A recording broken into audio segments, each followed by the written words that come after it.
Okay, I'm taping, friends. All right, thank you. We'll get started. Maybe she'll pop in or send us an email. Okay, so I figured we'd start with an icebreaker since it's the first meeting, but it has to do with the book, so I thought it was applicable. So the author Palliser describes his friend Bob, his colleague and friend, as having a humorous and calming personality. Is there anyone in your life that is that person for you?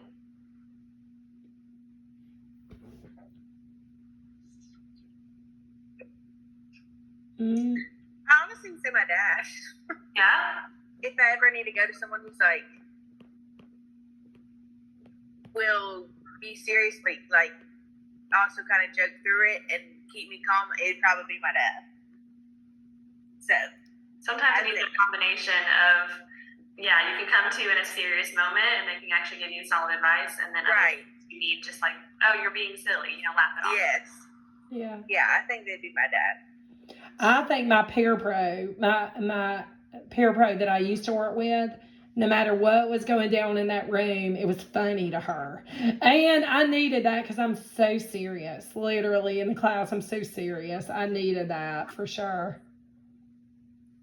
Yeah, I would have to say one of my coworkers that is also in the special ed department, he makes a joke out of everything. I mean, he obviously takes his job seriously, but like he's always just ready to make other people laugh, and you need that at work.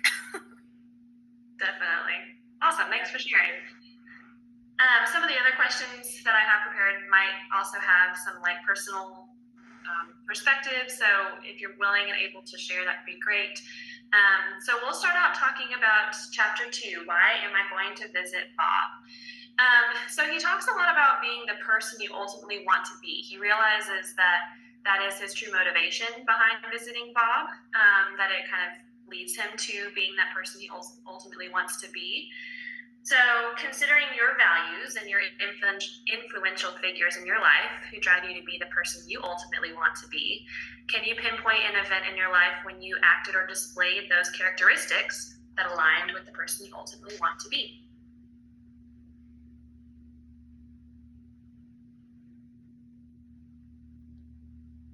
For me, I always want to err on the side of kindness, right? Even though there's frustrating moments, I always like to try to frame my interactions with kindness first before jumping to anything negative or jumping to conclusions.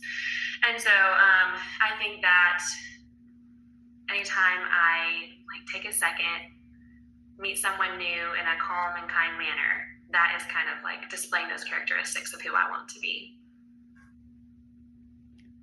I think, I'm sorry, go on. No, you go ahead.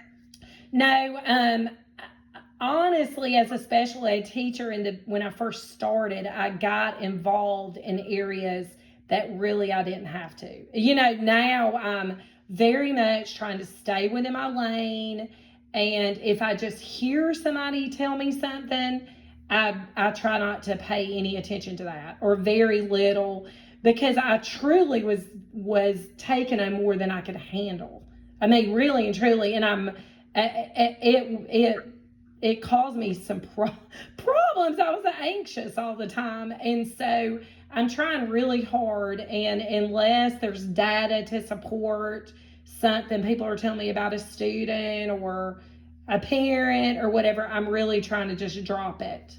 Recently I was the director of Vacation Bible School. I have no idea why they gave that to me. It's crazy. But I felt like that lesson I learned in school really helped me in the task that I had.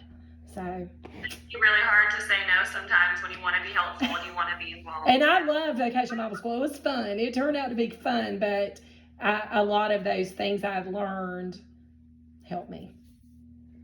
I would say I'm kind of the same way. When I first started, I was at a new school, and so I tried to do everything I could do, but it was overwhelming, and I couldn't handle it. So now, I learned a lot through that, but I think now I've kind of taken a step back, and people know, okay, she knows what she's doing, but don't throw too much at her, but that's just how I am. And I think it kind of helps that it helped me to be what I wanted to be and be the teacher I wanted to be, because I wasn't, I couldn't be the teacher I wanted to be when I had so much going on and was so overwhelmed with everything. So I think it definitely helps that now, I took a step back. So I need to take a page out of y'all's book. I also was thrown a bunch of things when I first started. I coached varsity football, sideline cheerleading, varsity competition cheerleading, and I run the entire program on top of my teaching job. And being on like 2 or 3 different committees at the school. So I definitely need to learn how to say no, but I'm the kind of person that, like, if somebody asks me, I almost feel guilty saying no, even if it, like, I don't have the time for it, or like it adds something more to my plate. Like, I want to be as helpful as I can to others. And if somebody is going out of their way to ask me personally, I feel like, okay, well, they thought of me. Like, I can't let them down, Yeah, that's right. that's hard. I get that. Yeah. I'm kind of that's how it was, but I had to learn that I couldn't overwhelm myself because I couldn't do what I needed to do. It took me a second to figure that out, because it's hard. Like you said, when they asked me, so I need to do it because they thought of me. But sometimes you can't do everything. That's what I keep telling myself. And a lot of preconceived, if you feed that into it, you get false impressions of situations and people. That's not fair, and that was, a problem of mine too. Yeah, and it's hard when you're taking on a bunch of roles that, are maybe not in your wheelhouse or not how you should be spending your time, even though you love doing it for other people. It really does distract you from your agenda and what you want to be doing and need to be doing. So that can be really tough for sure. He goes on to talk more about this statement of it's all about the journey, not the destination, of getting closer to who you ultimately want to be. So what's your take on that statement? Do you think that applies in this situation? Do you agree or disagree on it's all about the journey, not the destination? It reminded me of that Miley Cyrus song, obviously. But as referring to being the person you ultimately want to be, what do you think? I would say I agree with that, because, like, if you think just about, like, getting to the destination and, like, that's it, like, just being at that point, then you miss out on everything else, and you don't really, like, pay attention to the things that you've learned along the way that have molded you into the person that you're becoming. And so you don't truly learn anything. You just, like, snap your finger and you're there. And that's, I don't know, I don't think that's the best way to look at life. Yeah, there's a lot that comes from learning as you go. Okay, I see it. Yeah, I would agree. I mean, if we only focus on where we're going to end up, like she said, you're going to miss everything in between, and a blessing you can miss a lot of things in between that you don't, you just didn't pay attention to because you were only worried about getting to the, the final, place that you were working for. So I think the journey is very important. I mean, as a special ed teacher, the small little things along the way are so exciting. It's what keeps you going. You're going to have bad days, but golly, when a child does one little thing towards their goal, that's what it's all about to me, because it's hard. Yeah, finding those little victories that keep you going. Yeah, great example. Linda, just checking in. How's the video going? Is it still working okay? We're A-okay, friend. It's 9:14 in. A-okay. I'll let you know. I got an iPad right here. If something goes south with this, I got another situation going. Hey, where'd my video go, though? Huh. Keep going. I'm good. Okay. All right, that's all I had for chapter 2, so we can move on to chapter 3. This chapter was all about what is a leader. And according to Pellicer, he talked about how there's no easy or agreed upon answer to the question, what is a leader? So prior to this course, just a few weeks back, how would you have defined a leader? What stands out to you about a leader?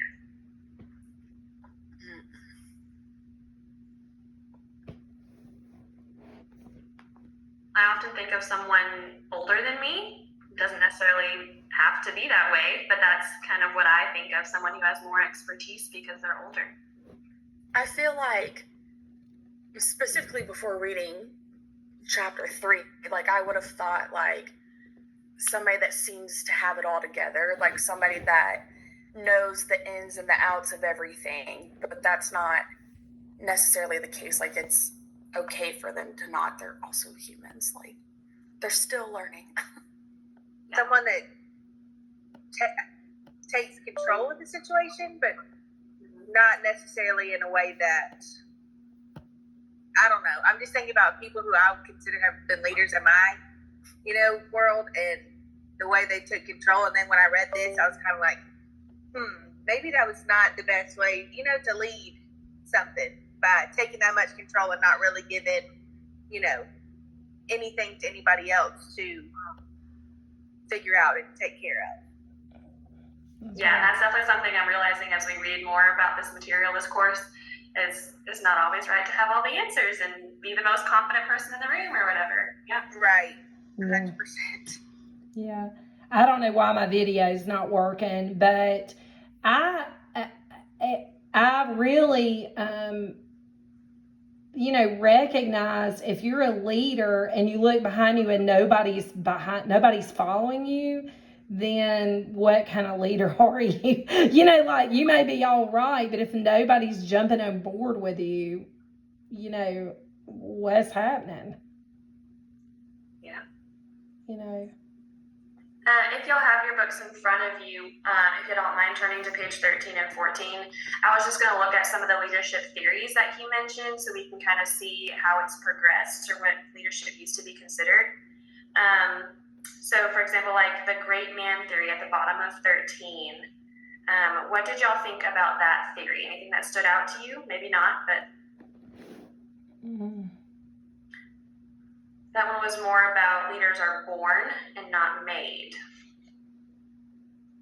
Can you repeat the question? Yeah, so what did y'all think about the great man theory? Did anything stand out to you about that one of like, oh, I knew that's how leadership started, or oh, leaders are born, not made, interesting take kind of thing? What do you think about that? And that's on page 13? Yes, ma'am, bottom of 13, the great man theory. Oh, yeah. I think that is a combination. I mean, there's certain traits you inherently have, but you have to work on that. Definitely. And then I think it evolves more to the trait theory, so top of 14. And that was more about leaders having a unique set of personality traits. Do y'all still see that in some leaders? Do y'all think that's mostly aged out? I'm sorry, I'm trying to get my book to work, but it logged me out, and now I'm trying to get to the page. So That's okay. Sorry, I just had the paper copy. No, I had it pulled up, and then when I went to click on it, it said your session is timed out. So of course, yeah. I'm getting it pulled back up. Well, I can just describe it to y'all. So again, that unique set of personality traits that someone has is what makes them a strong leader. I think we've kind of learned a little bit already that it's not always having strong personality. It's not always having the intelligence and all of the knowledge that we see in leaders nowadays. But back in the leadership theories, that was something that they considered a leader had. They had those personality traits. Then it moved on to the behavioral theorists. There was a whole bunch of them that talked more about leaders are far more significant, or what they do is far more significant than any set of traits they might possess. Any thoughts on that take?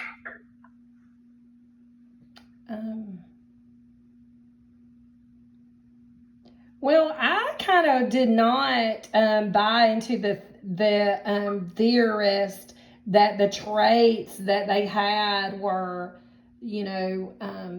almost in kind of aggressive, like, I don't know. I didn't necessarily see that in my mind. I was thinking about the leaders that I see are the best, and they're the ones that roll up their sleeves and get with you. Mhm. You know. Yeah. Yeah. So there's. Go ahead. There was like a quote, it's like on page 15, about leaders, and it said leaders must help define a set of clear organizational values, encourage, that it's like kind of in the middle of the page. And I highlighted that because when I read that, I was kind of like, okay, you automatically think about people who've been leaders in your life and leaders you have now. And some of those sayings in there, I was kind of like, no, that's not really how, I saw these leaders because of how they handled certain situations or things like that. I don't know. That really stuck out to me because I highlighted and everything and thought, that put a whole new perspective of what a leader should be to me after reading that. Yeah, that ties into my next question. We'll go ahead and jump to that one. The bottom of page 14, there's a quote by Sir Giovanni. And he says that earning a leadership role or a leadership position comes through one's demonstrated devotion and success as a follower. So maybe you have experience stepping into a leadership role. Do you think, or have you seen a leader coming from someone who is a follower first? Do you have experience with that? Or is it someone who just kind of steps into leadership without following? I mean, I would say, like, in a sense, like any AAs or APs could be seen as followers of your principal. And then, like, if they step into a principal role, that's them learning. Or a department, like getting a new department chair. That's somebody that once was not in a leadership position, but is taking over that role and becoming the leader. Yeah. Every leader is a follower of somebody. Like our leaders in our school have our district admin, and you have to honor that position, as that, and then the admin has the state level or whatever. Everybody's a follower to an extent, as for sure in education, or you wouldn't have that job. I agree. Everybody has somebody that they have to, I don't want to say look at for the guidance piece, but fall under their leadership to be able to lead the other people. That's right. Yeah. This put a whole new perspective on how I think of leadership and stuff. Are you in leadership, Jenny? Say that again. Are you in leadership? Oh, no. We will stay where we're at. No, thank you. Are any of you? I saw your bios and stuff. It just refreshed my memory. No, I'm not. No. You're in SLP and you're DHH. Yes. And I can't remember. Are you SLP too, Jenny? I just do Resource. Yep. And I'm DHH too.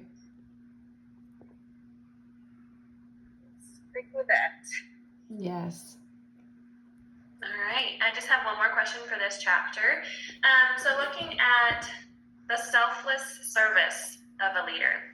So there was a formula in the book, humility plus will equals a level 5 learner, and that was their top level of the leader, and that willfulness is defined by the organization succeeding through achieving its purpose and accomplishing its mission, right? So having that mission in mind. Walt Tobin also says in the book, leaders must find out what's important to others and then make it important to themselves. Again, thinking outside of you, thinking beyond you. Have you observed this style of leadership in a work setting or just personally? Maybe you have observed a leader who leads a little more selfishly and doesn't have that greater mission in mind. Share some examples about that. Mm-hmm. I've had all kinds of leaders personally. I've had all kinds, and I don't see it until I move away from it in retrospect. Things they did well and things that, maybe were weaknesses of theirs, but that's the same as myself too. I don't see it until I move out a little bit. I definitely Yeah. say, and go ahead. Go ahead. Sorry. Go ahead. You go. I was gonna say I agree with what Linda was saying. Like, my first principal was absolutely phenomenal. Loved working with him, and he moved up to the county office.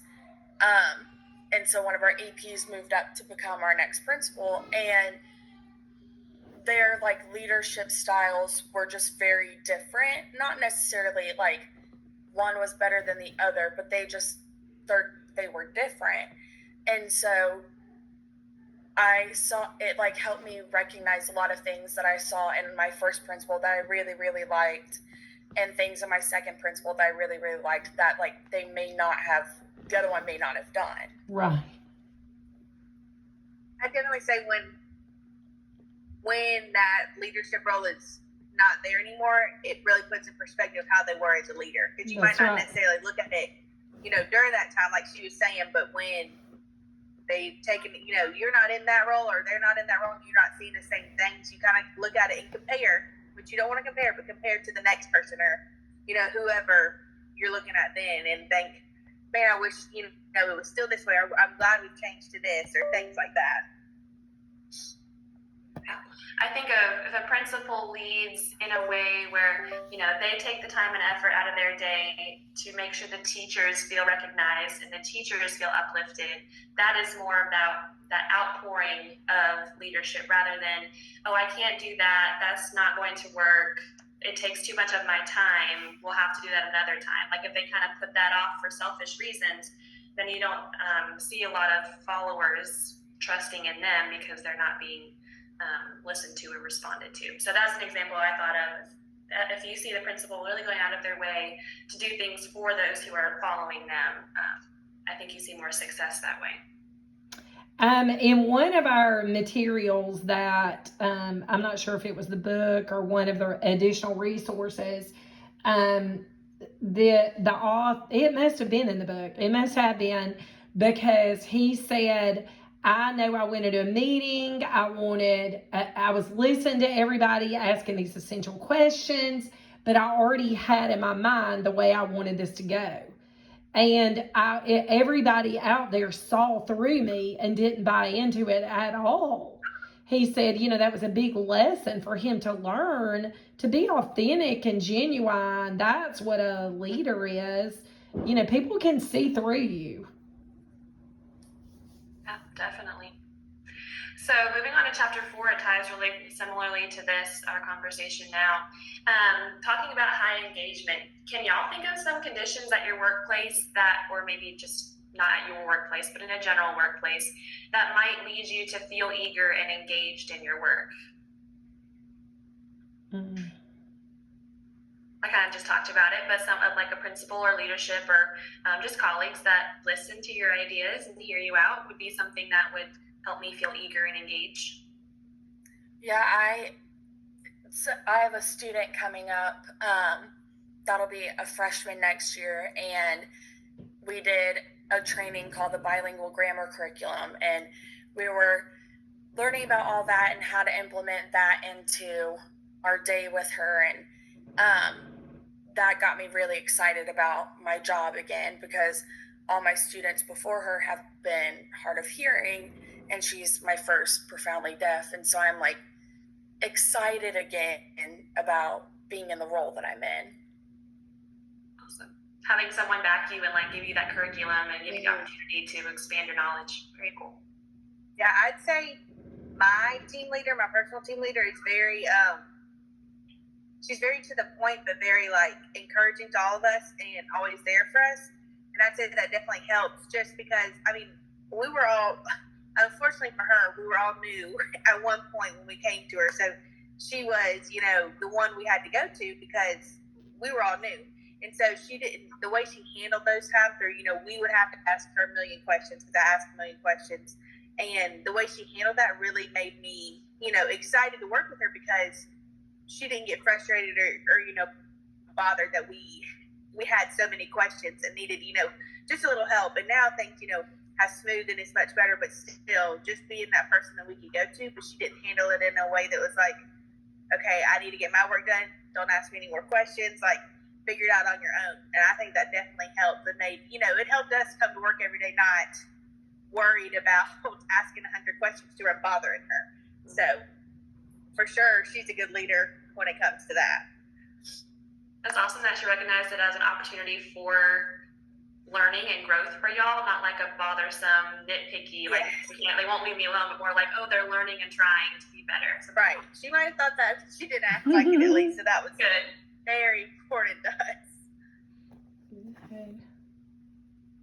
And letting a leader, I was thinking, getting you all excited, us all excited about what your mission is.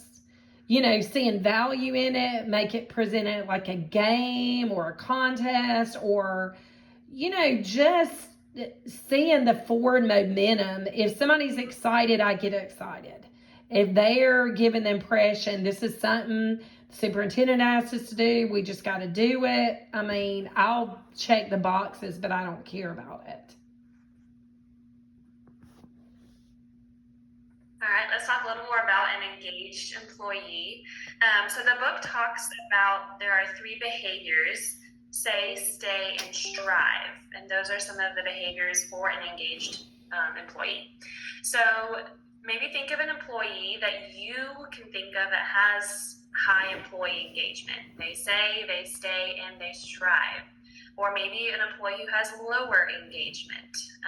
So how does their quality or style of their work differ? Differ from you, or differ from the high engagement versus the low engagement? Or maybe what level of engagement do you think you fall in?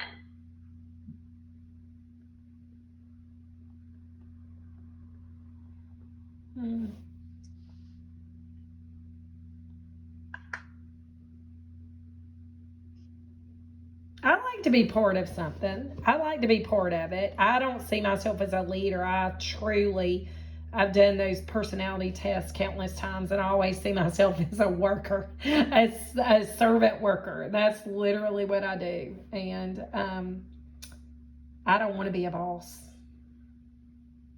I don't see it. I respect it. I respect the qualities they have. It's a lot harder than you think it is. You know. Yeah, it's for everyone. Go ahead. I'm reading the refresh my memory on the stay, and strive, and I'm like thinking to myself, like, am I that way? You know, like, I mean, always we're gonna get frustrated and not be positive about something. That's just life, you know. Right. Something's gonna bother us at work. You know, something you thought a child might, you know, get to that goal and hadn't quite got there, and you're going to get frustrated. But I think to myself, do I speak positively? Like, do I take into, you know, am I that way? Kind of self-reflecting a little bit on, like, you know, do I always put in the extra effort? Do I, you know, things like that. It's a good way to look at it. Yeah. Kind of self-reflect on that. Yeah. I think you don't always have to display these 3 things, right? Not always. But if it's your overall attempt, I think that counts. Right.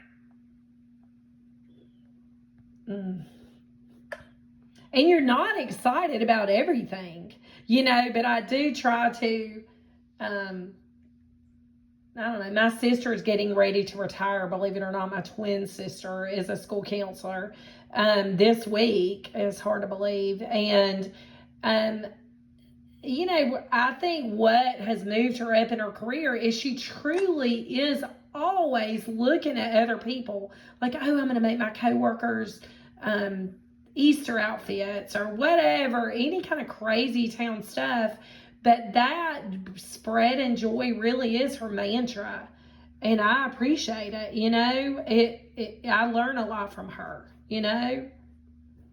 And I want to be more like that because I get frustrated and say things I don't want to. you know, and I'm trying to get better with that. I mean, I'm not terrible at it, y'all, but that's an area of weakness for mine.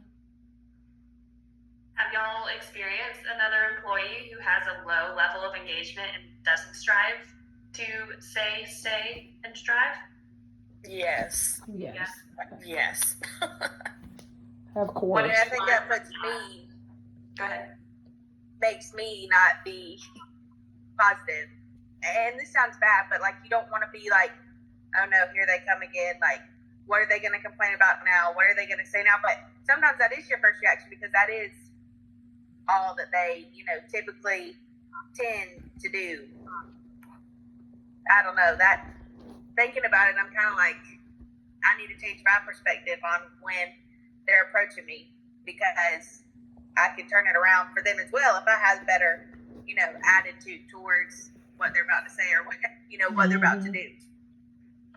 I mean, I agree. And like for me, like a particular coworker comes to mind, and when she does, like, doesn't do something that like we're supposed to be doing, or like gets frustrated over something, I almost like, I don't know, I feel like I take on the emotion and like get frustrated because I'm like, well, that's our job. Like, why aren't you doing that? And like, it just seems like she never learns from like the mistake of the first time. And like, it's completely fine for everybody to make mistakes and learn from it, but like, you have to learn from it and be able to adapt and continue to move forward. And this particular coworker just doesn't seem to do that. And it's a really dangerous game to play in the world of special ed for sure.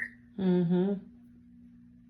Unfortunately, I think it's easier for that negativity to rub off on someone else than it is for the positivity to rub off on them, right? Like, it's so much harder. You have to do it so much more often, like the positive side for it to stick. Whereas that negative side, it moves over real quick. So it can be really hard to keep that in check. Yeah. For sure. Yeah. Oh, go ahead. No, You're I good. mean, Thinking out loud. yeah, I was thinking with what Kate said. I mean, we really are, even though we want it to be fun and lighthearted and things, we're in a very serious occupation that there's a lot of things you can't play with. You know, like that you can't really turn the cheek or do something the other way. You know, Yeah. sort of like that assignment we're working on right now with the ethical dilemma. Definitely. There's such an impact, and we have to be monitoring those around us to make sure, you know, our students are getting what they deserve and what they need. That, again, goes right into my next question. So the book talks about a Gallup Q12 survey, and they have results that 71% of Americans who go to work every day are not engaged in their role. That's a huge number. So consider how you think that statistic impacts our workplace, impacts our educational workplace. What kind of impact could you see those high numbers of disengagement having on the success of our students in their education? I mean, I feel like if you have an educator that's not engaged in their subject matter or just their job in general, like, how can you expect the students to be engaged? Great point.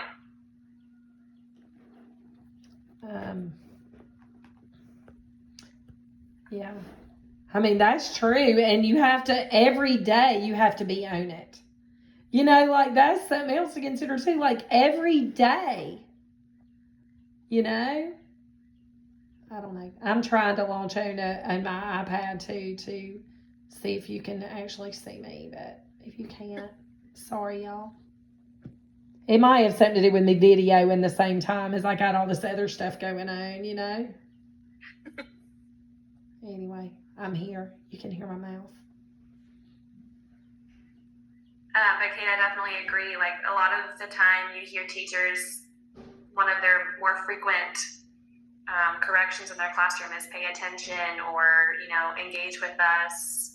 that kind of thing. And it's difficult to ask your students to be engaged if you are not showing engagement. Right. I had one teacher come in one time and she's like, how are you always so, she didn't say over the top, but pretty much like over the top with everything. And I was like, because if I'm not, I feel like they don't respond. You know, like I want them, I'm here for them. I'm not here for me. So I'm trying to get them, you know, to learn and engage with me. And if I'm that way, most of the time they're going to be that way because they just jump on board. But if I'm kind of sitting back, you know, I don't want to say I'm over the top, but I try to keep everybody engaged and keep them, you know, focused on what we're doing just so, because we're here to learn. And if we're not, you know, like I feel like I can't lead them if I'm negative or in a bad mood or not, you know, kind of just, this is what we're going to do today. Everybody sit down, you know, things like that. So I will say, they didn't say over the top, but I feel like that helps, you know, trying to keep people engaged by, you know, being a little bit over the top sometimes does help. Yeah, and it definitely shows that you care, right? You're putting forth that effort intentionally to show your students you care, that you're happy they're there, you're happy that they're learning with you. And the chapter goes on next talking about that impact of caring and how that is a huge part of leadership. So what do y'all think are some practical ways that we show care and affection to our students? Being respectful to their families and their, you know, their cultures and things like that, for sure. It's a great one. I'd say listening. I know a lot of times, you know, kids at the school I work at, like when they come in, like it's a safe place for them. And so being that listening, you know, and not trying to just say like, that's not what you need to do. Because I do work with some kids who have behavior, so not, you know, putting them down, but listening to what they really feel and, you know, trying to work through those feelings instead of just saying, you know, we can't hit this person just because they said such and such to you on the bus. Like really taking a step back and listening to their feelings and how they feel about stuff before jumping in and putting my own perspective on things. Yeah, giving them that time too. Yeah, I would say just simply like letting them know that you're you're there for them. You're an adult in the building that they can rely on, they can go to. That I feel like it's a lot more simple than we sometimes think it is. Mm-hmm. It doesn't have to be abstract lessons that use all these cool tools and tricks and apps and things, but really just, taking time to listen and be trusted and respected by them. I love that. Have you seen any outcomes or shifts in students or other adult relationships when you do show that caring aspect with them?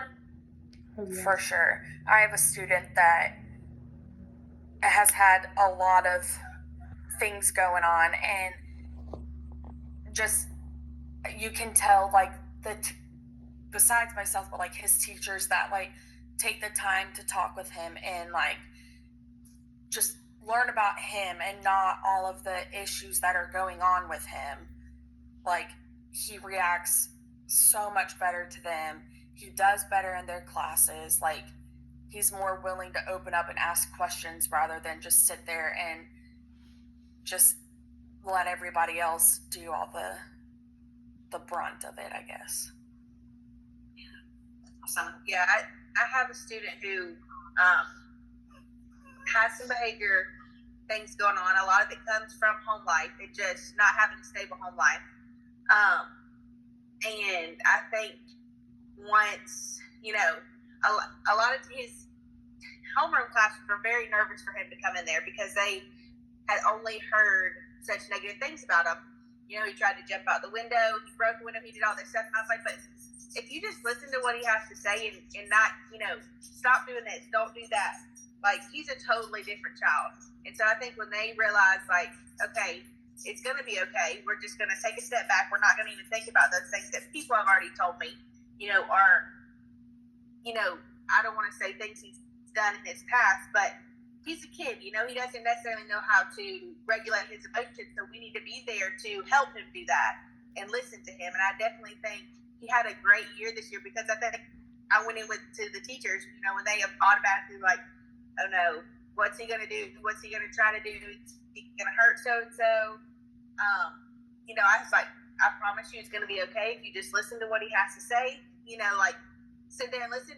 Is he always gonna say, the right thing? No, but just go with it and form it in a way that makes it the right. And he had a great year. So, and he loved this year too. In the past, he didn't. Like he could tell all his teachers really did care about him, and he cried on last day he didn't want to leave. Like things like that. I think kids are way smarter than we think, and they can tell if you care or don't care.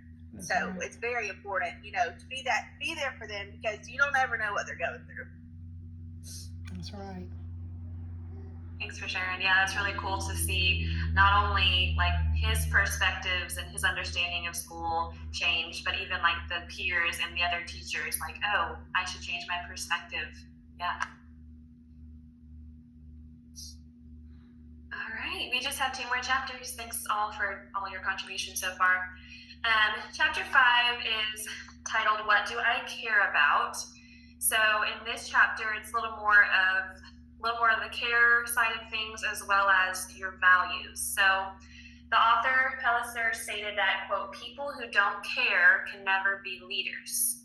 Do you agree or disagree with this statement? I thought it was really interesting. I totally agree. It's a hard job to be a leader. If you don't care about it, I can't imagine you would be successful at that. You're on mute, Yeah. Katie girl. I was just, to go off what you said, like you can be a leader, but you probably aren't going to be a successful leader. Like you just said, you've got to have that care and passion to really lead well. Yeah, I don't want to say like never say never on something. Like I don't want to say like it just absolutely cannot happen. But like Linda said, like I can't imagine you could be successful if you don't care. Yeah, I think I'm thinking of a leader I had in the past, and you could tell that they were just doing it for, I don't want to say the recognition, but kind of the recognition. So you could tell like they weren't doing it for what they should have really been doing it for, and you could tell they didn't care. And it didn't last long, and we weren't that successful because no one could jump on board, because it was kind of like they don't have our back, things like that. You got to think, you got to be able to care about who you're leading to be successful when it comes to that. So I think it's important. Yeah, all great points. If you are able to go back and think of the 5 core values you identified for that other assignment, share your experience with how it was to come across those values or to determine those 5 main core values for you. Was it hard to figure out which ones were your top 5? What did you use to kind of walk through that and figure out those top 5? Were there any thought processes that you used?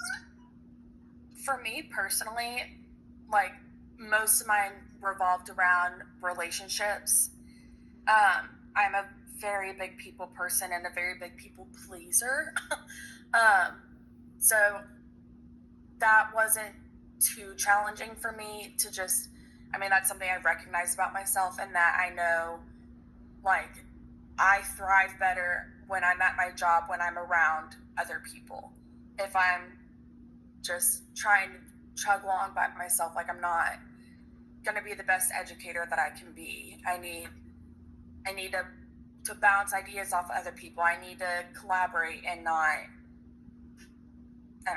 just try to do it all on my own. And at the same time, like working with my kids, like building relationships with them, I feel like I'm so much more successful at getting them to reach their goals when I have personal relationships with them, and I can talk to them about like the sports that they play, or they went to so-and-so's house over the weekend and stuff like that. Like, if the more that I know about them, I feel like, we create a bond and they trust me, and we can, be more successful. Yeah. I think I'm a lot like Kate. I'm a people pleaser and that sort of thing too. But I was a little disappointed after I did all those. Like, do I really care this much about what everybody thinks about me all the time? And that may be why I'm so like get so exhausted, because you're not going to please people all the time, and that's what a leader is. That I was like, good gracious, I think I need to work on that a little bit. I would agree. I have always thought I was the type of person, like, I really don't care what people think about me. Like, I'm going to do what I need to do. And then if you think this about me, like, it doesn't bother me. But then when I kind of thought about the things that I was like, maybe I do care a little bit more than I thought I did. Like, things tend to not upset me to an extreme, or like they don't bother me. But I'm thinking about, like, okay, maybe they did bother me a little bit more than, I thought they did. And maybe I'm not like, I don't care what this person thinks or that person thinks. I'm going to do what I need to do, like I thought I was when I was looking at those core values. Yeah, it's sure. Eye-opening. Yeah. Let's see, I'm still here. Linking to that, thinking more about like her work life, Kate shared a little bit about how her values have impacted her work life. Think of those values and what you care about most. That's something that Pelliser talked about. What is it that you care about in your personal life and or your work life? I'm trying to give us. Okay. I would still say like my relationships with people. Like I value the friendships that I have, my family, and then for the work side, I value like the relationships I build with my coworkers, with my leaders, and with my students. I'd say when it boils down to it, mine is relationships too. I think one I put on there was being dependable. Well, in a relationship, in school, in anything, you want people to, know that they can depend on you and like be there, whenever. So I think mine really boils down to, those relationships and wanting to have a good relationship across the board with, everybody I interact with. I also, I have a full prayer life, and I fully believe and I have faith in prayer.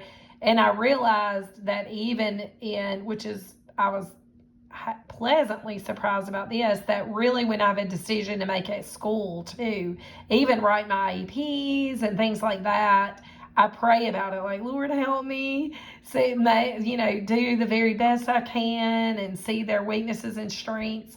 And that really is a core value of mine. Just faithful. I believe that things will work out.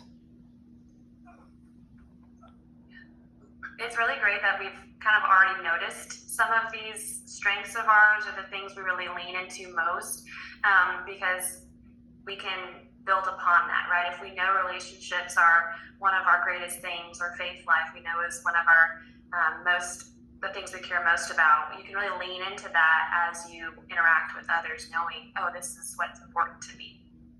Awesome. All right, we just have one more chapter. So this is chapter 6. Is titled, What Do I Believe About People? So this is more about the perception of others. And Pelliser opens the chapter talking about his experience working with inmates. So recall a time, or think about a time when a stereotype or like a predetermined idea or just obliviousness of someone turned out to be inaccurate. Are there any experiences y'all thought of where your interaction has changed because of you just didn't know, or you had some of those stereotypes?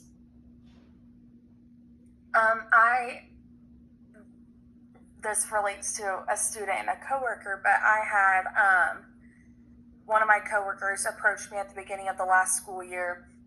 She teaches AP Computer Science, so like not the easiest class in the world, and one of my DHH kiddos was taking her class, and she came to me and she was like, well, does he even know how to read?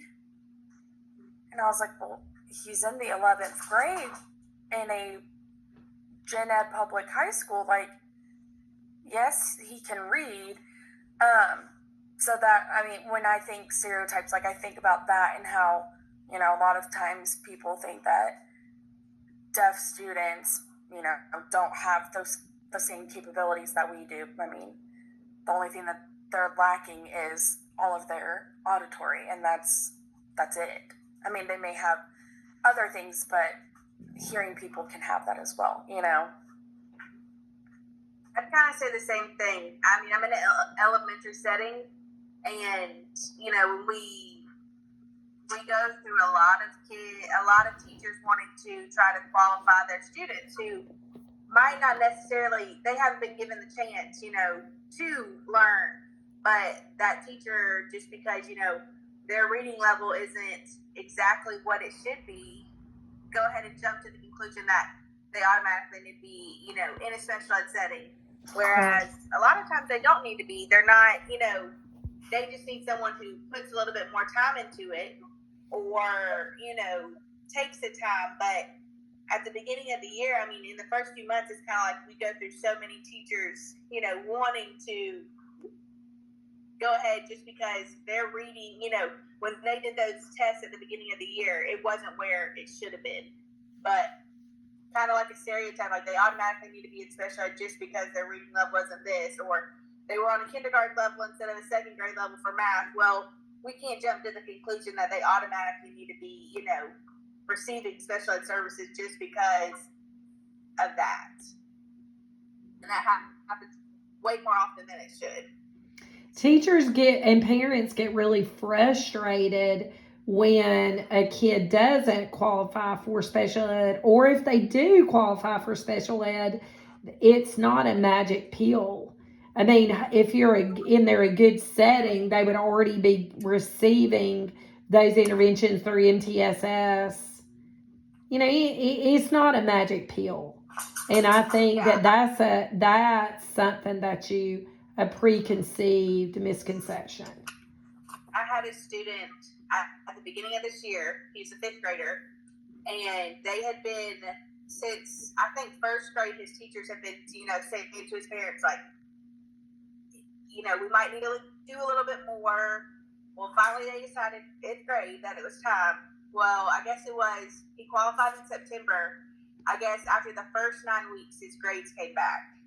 And I mean, he qualified like midway through September. And his grades were not A's. And so mom wanted to have a meeting and say, you know, I thought this was going to help. Like, I thought he was going to have such and such and such. And I was kind of like, well, you know, like, it's a process. It takes time. We've been here a month. Like, you know, he's shown a lot of progress, but not necessarily, he wasn't an A student, a B student before. We're working our way there. Like, he's showing progress, but you can't just jump, you know. But that's kind of how mom and dad saw it. Was like, oh, he's in special ed now. He's going to make all A's, like, automatically. And it took, you know, at the end of the year, they were kind of like, okay, we understand. But it took time, you know, to change their perspective on it as well. Yeah, those are great examples of how we've seen perceptions of others around us just have to be tweaked a little, just educative, to make sure they have realistic expectations or accurate perceptions of others. Continuing on that topic, Pellister speaks confidently that most times leaders will find exactly what he or she is looking for. That's why it's essential for me to believe that everyone wants to do a good job. What do y'all think about that? Do you believe in that principle that everyone wants to do a good job? I would like to think that, but I mean, I feel like some people display that better than others. I'll put it that way. I agree. I think I want to thank everybody, but does everybody really care enough to want to do a good job? I think all of you guys, I'm sorry, Sarah, I didn't mean to speak over you. Go ahead. You go, Sarah. I was just going to elaborate, what about from the leader's side of considering that to look for that, right? If you're looking for failure, you're going to find failure. If you're looking for everyone to do a good job, you're going to find that. What do y'all think on that take? Ooh, that's a good point. That is a good point. That is that you really do want to believe. You should assume that everybody wants to do the best. By saying that, all of you had mentioned at one time or another that you don't want to use the word always or everyone or something, because everybody doesn't want to do the same thing. All people. So I mean, the answer to that is no. Everybody don't want to do the same job. Good job, but you would hope most people do.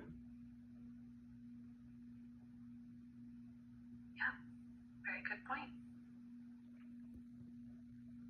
All right, we can wrap up with this last question. It talks a little bit about his experience, or it relates to the experience of his mail job when he was trying to get that route completed, and it was frustrating to him because he wasn't quite set up for independency yet after that first day of training. So if you were willing to share, maybe there was an experience where you weren't necessarily adequately directed or given support, and it led to frustration or failure, or maybe you consider, like, why would it be important to set up someone for their individual needs so they could be successful? Any examples about that? I'd say when I first started as a, special ed teacher, you don't necessarily know everything. I mean, especially when it comes to the paperwork side of things. Like, we don't really talk about that. And I definitely would say I felt like a failure a lot because I was like, am I doing this right? Is this what I'm supposed to do? Like, is this in the best interest for the child? Like, just because I wasn't sure of, I wasn't sure if that was it. So I definitely say at first, I always felt like I wasn't doing, I was failing it when it came to that kind of thing.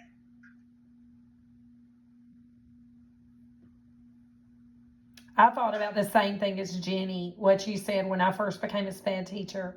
I said, oh my good gracious, I had such a wonderful mentor teacher that very much supported me and encouraged me and that sort of stuff.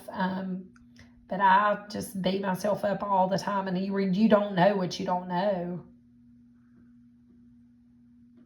Yeah, I think back to Jenny's example way back when of a leader who let her ask all the questions, because the leader might not know all that she needs to teach, every little detail. But if you're someone who's receptive to those questions, that kind of setting them up for success, right?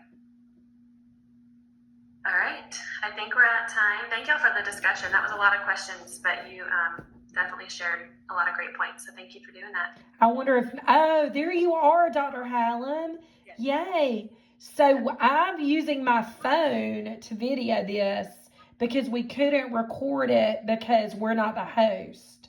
Got it. So that's why you see all these weird technologies going on in the screen. No. I wonder, well, maybe they're having issues with audio or something's going on. The 9 o'clock group actually called me at about 8:15, 8:30-ish, somewhere in there, saying that they couldn't find their group, like the link. And I was like, oh my gosh, I created the groups and everything, and then I never shared your link. So I am so sorry. That is completely on me. No. But I was like, well, let me log into theirs really quick and watch so that I can do the grading and whatever. But no, y'all did a great job. Great conversations about the topics. Especially, I think it was that last one where you were talking about does everybody really care about, like, the job that they do in some things? And as a leader, it's really telling if they've lost their passion for teaching. That sort of goes along hand in hand with that. But no, awesome discussions. When you guys go to log in next week, you'll log into your the one that Citrine, right? Y'all are Citrine. I'm trying to remember my brain. Yes.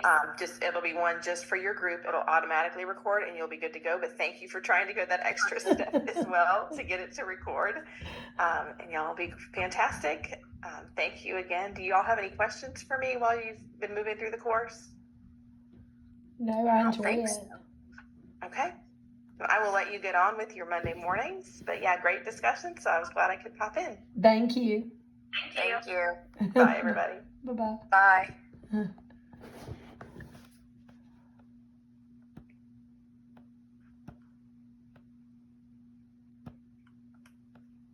I'm trying to get you going, girls.